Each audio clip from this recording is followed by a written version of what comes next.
अस्सलाम वालेकुम students, this is Arsalan Ali. उम्मीद करता हूं कि आप खैरियत से होंगे। लेक्चर शुरू करने से पहले मैं आपसे दरखास्त करता हूं कि मेरे चैनल को लाइक करें, शेयर करें और सब्सक्राइब करें और कमेंट्स भी करें ताकि मुझे पता चले कि कौन कौन सा बच्चा जो है मेरे लेक्चर से मुस्तफीद हो रहा है। देखें, आज जो है हम 9.2 स्टार्ट करने लगे हैं और उसके कुछ बेसिक्स रूल्स हैं, उसके कुछ बेसिक टेक्निक्स हैं, वो मैं आपको पहले समझाऊंगा, फिर हम क्वेश्चंस को अटेम्प्ट करेंगे। क्वेश्चन नंबर 4 का फर्स्ट पार्ट, जो क्वेश्चन नंबर 1 है, क्वेश्चन नंबर 2 और 3 है, वो इसी के अंदर से क्लियर हो जाएंगे।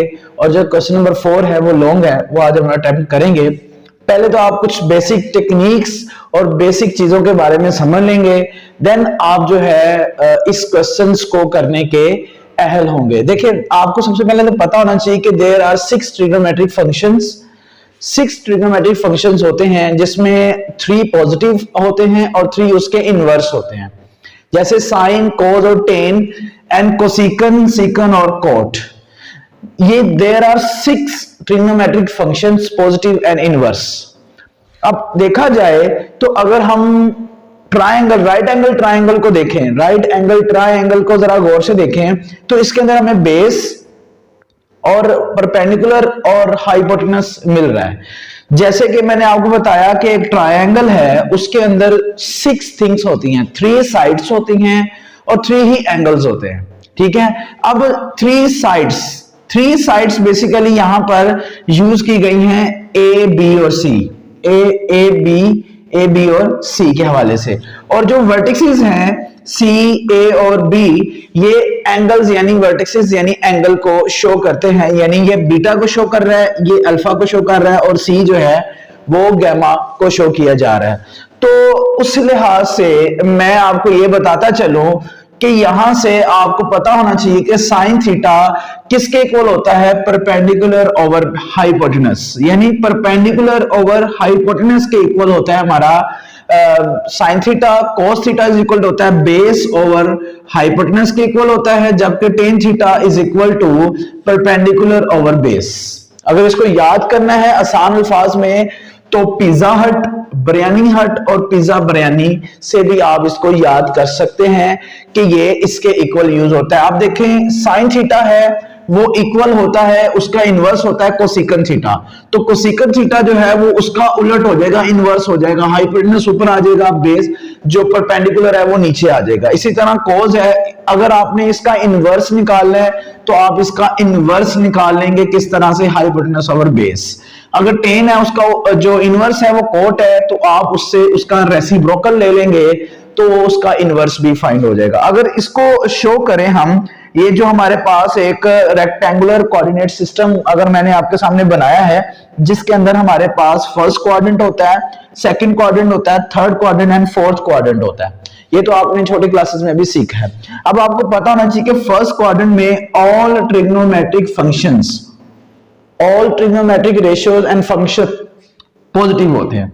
ठीक है, सेकंड क्वाड्रेंट के अंदर जब भी हम आएंगे जो कि ग्रेटर देन 90 होगा और लेस देन 180 होगा, उसके अंदर जो है वो सिर्फ और सिर्फ साइन पॉजिटिव होगा, जबकि कोसिकन भी पॉजिटिव होगा, बाकी जितने भी ट्रिग्नोमेट्रिक रेशियोज हैं वो नेगेटिव होंगी। ठीक है, इसी तरह अगर हम थर्ड क्वाड्रेंट में आए तो इसके अंदर भी टेन और कोट पॉजिटिव होगा, बाकी सारी ट्रिग्नोमेट्रिक रेशियोज क्या होंगी, हमारे पास नेगेटिव होंगी।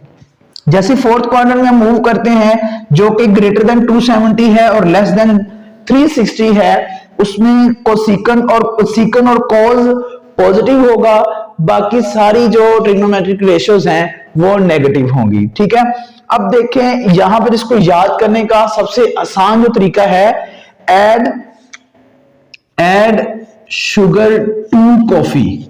अगर आप इस तरह से याद कर लें कि फर्स्ट क्वाड्रेंट के अंदर ऑल पॉजिटिव, सेकंड क्वाड्रेंट के अंदर साइन पॉजिटिव, थर्ड क्वाड्रेंट के अंदर टेन और कोट इसके इनवर्स, और लास्ट यानी फोर्थ क्वाड्रेंट में कोस और सीकन पॉजिटिव।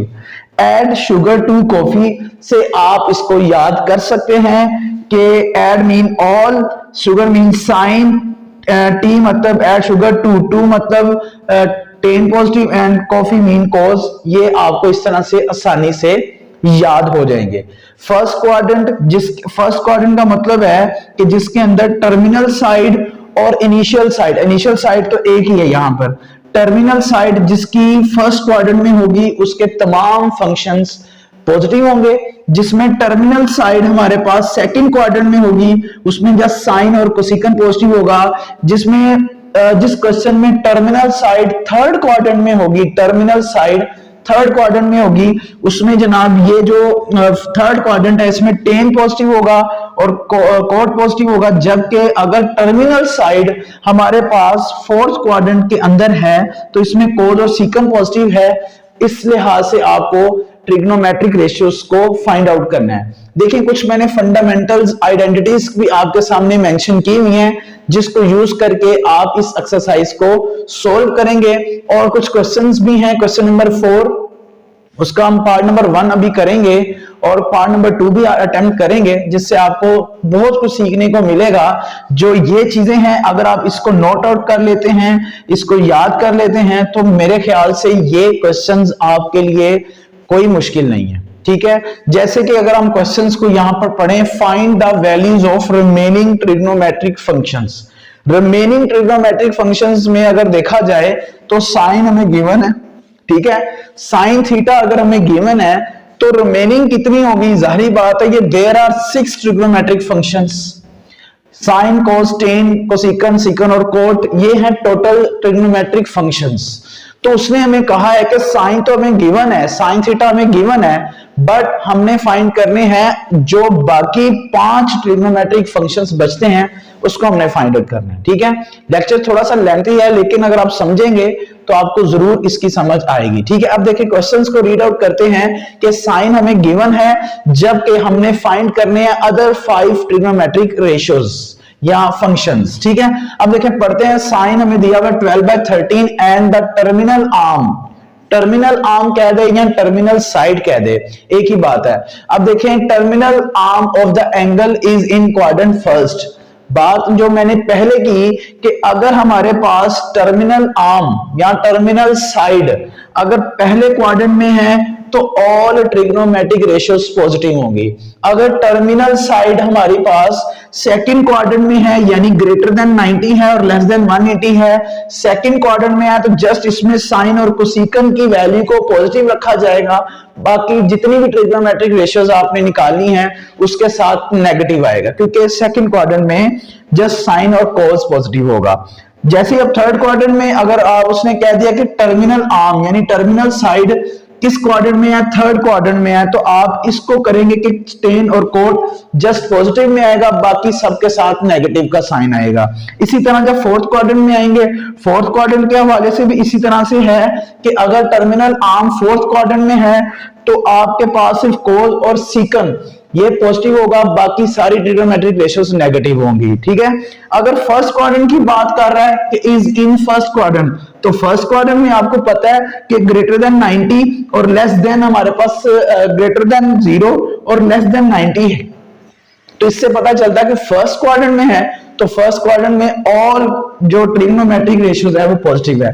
क्वेश्चन से हमें आइडिया हो रहा है। ठीक है, अब हम सोल्व करने की कोशिश करेंगे इस इन फंडामेंटल आइडेंटिटी से बाकी ट्रिग्नोमेट्रिक रेशियोज। अब देखें आपको पता है कि साइन हमें गिवन है, हम यहां से क्या निकालेंगे, आपको पता है कि साइन इज इक्वल टू 12/13। ठीक है, sine theta is equal to 12/13। आपको जैसे कि आइडिया है कि एज टर्मिनल साइड या arm as terminal side of the angle is in first quadrant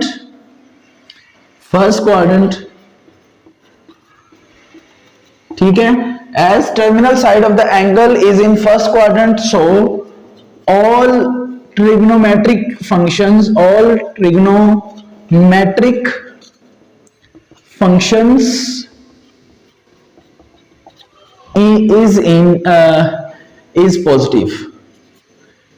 is positive। ये तो आपको आइडिया हो जाना चाहिए लिखकर कि अगर तो फर्स्ट क्वाड्रेंट में है तो इसका मतलब all trigonometric functions is in first quadrant में है तो ऑल फंक्शन इज पॉजिटिव, ठीक है। इसी तरह फर्दर आप सोल्व आउट करेंगे।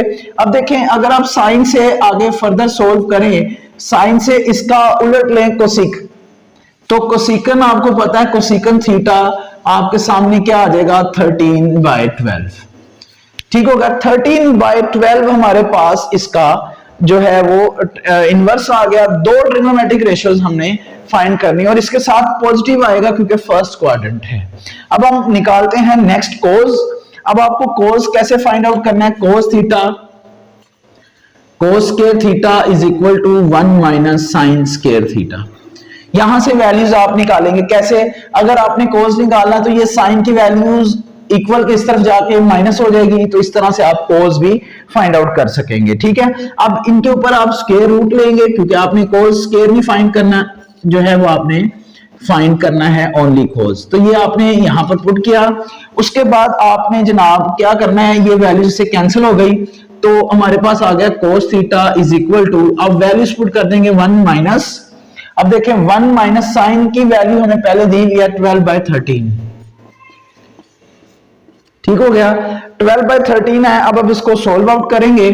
सोल्व आउट इस तरह से करेंगे कि यहां पे 1 माइनस 144 ओवर 169, इसी तरह से मजीद फर्दर इसको सोल्व करेंगे। 1 माइनस 144, इसकी आप एलसीएम ले लें डायरेक्ट, 169 एलसीएम आएगा, ऊपर आएगा 169 माइनस 144। तो इस तरह से मजीद अगर आप इसको सोल्व करेंगे 25 ओवर 169, ठीक हो गया। अब आपका ये आंसर जो है 25 का स्क्वायर रूट 5 और 13 यहां पे हमारे पास। अब कोस थीटा हमारे पास आ गया 5/13। अब देखिए 5/13 तो हमारे पास कोस थीटा आ गया, क्योंकि कोस थीटा पॉजिटिव है इसलिए जो है हमारे पास cos theta is equal to 5/13 है। अगर हम इससे आगे निकालना चाहें, इसकी रेसिप्रोकल वैल्यूज निकालना चाहें, तो ये निकलेगा secant theta which is equal to 13/5।